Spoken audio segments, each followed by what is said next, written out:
Your heart races faster and faster, but why? Why is it beating so fast? Your hands start to shake and sweat droplets form on your face. You were fine just a second ago, so what has happened? Your throat starts to close up and your arms go numb. You feel like you're having a heart attack. Are you having a heart attack? Your friends keep telling you that you're totally fine, but it feels like everything is quite the opposite.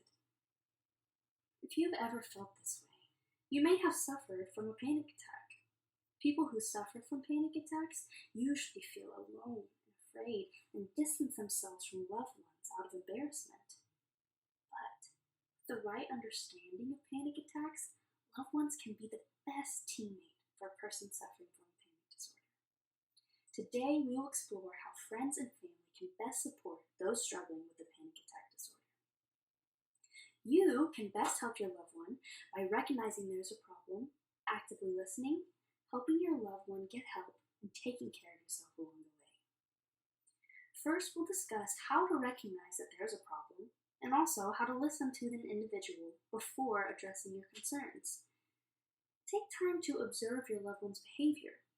The organization, Beyond Blue, dedicated to informing the public about mental illnesses, describes that though stress can cause all kinds of people to act differently, a victim of mental illness, such as panic attacks, will have these distinct symptoms: hot and cold flashes, a racing heart, tightening of the chest, snowballing of worries or obsessive thinking and compulsive behavior, and the attack will have an onset, a peak of distress, and it will eventually resolve minutes or even hours later. If your loved one is experiencing these symptoms, they may be having a panic attack. They may come to you for help, and if so, listen long before you give advice or judge, and truly hear what it was like for them to have the attack. However, most times, people are so embarrassed about these symptoms that they try to hide it from their loved ones, and for fear of seeming crazy. However, doing this can actually make it worse. As counselor Kristen Hoover gives the example of, it's like having this putty in this tiny little container. And as you start to shove it in the container, it may work for a little bit, but the more you press, the harder and harder it is to keep it contained as it oozes out the sides. It becomes more and more uncontrollable. And that's what happens with anxiety that goes stuffed and undealt with. Therefore, if you notice your loved one has symptoms of anxiety attacks, address their behavior change, but address it humbly and patiently, helping draw them to their own conclusion of the change themselves rather than just trying to convince them. And always, always listen. Once the issue of panic attacks has been discovered and addressed, it's time to seek out the appropriate help for your loved one's needs. Help your loved one get help from a qualified professional. Fortunately, society has made great strides in the public awareness of mental illness, and this awareness has started to chip away at the ostracizing stigma associated with mental illnesses, such as panic disorders. Now, more than ever, victims of mental illness can receive the help they need, and you, as a close friend or family member, can help them find that help. The ADA, or the Anxiety and Depression Association of America, has a variety of therapy types listed, from cognitive behavioral therapy to exposure therapy, that have been proven to dramatically increase the quality of life for victims of panic attacks. Multiple types of therapies can even be combined to form more comprehensive treatment for an individual. If after beginning therapy or seeing a physician, the counselor or doctor suggests medication to neurologically correct the chemicals in the individual's brain, a loved one can play a great part in supporting the individual as they make the choice to take medicine for treatment. As the individual develops a greater understanding of their condition as they get help, take time to study articles and books from places such as the ADA or Beyond Blue to gain a better understanding for yourself.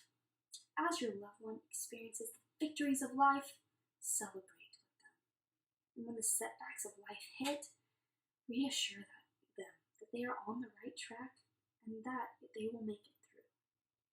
As a trusted family Your unconditional support and patience can be exactly what a person suffering from panic attacks needs to take the next difficult step of reaching out for help.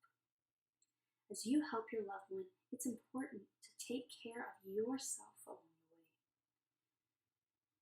In your attempt to care for a person with panic attacks, it would be easy to stop caring for yourself altogether, because all you want to do is help that person. But, as the poet John Donne wrote, no man is an island. And he's correct, for no person can exist without the care of another person, including those supporting people with mental illness. Therefore, as Dr. Edward T. Cregan shares in his article on caretaker stress, you must allot enough sleep, rest, and emotional refreshment as you need in your life to be able to care properly for an individual with a mental illness. Without taking care of your mental and emotional needs, the taxing nature of unconditional care could result in impatience or resentment or even burnout with your loved one. In conclusion, though it may seem intimidating, it is possible for a person to truly support an individual suffering from something so intense and challenging as a panic attack disorder. The best way to help the individual is to recognize that there is a problem, to actively listen, to help your loved one get help, and to take care of yourself along the way. Choosing to act in this way can radically influence the life of someone suffering with panic attacks. I know because I myself am a victim of this mental illness. Without the support of my family and my friends, I would not be in the healthy place that I'm in today.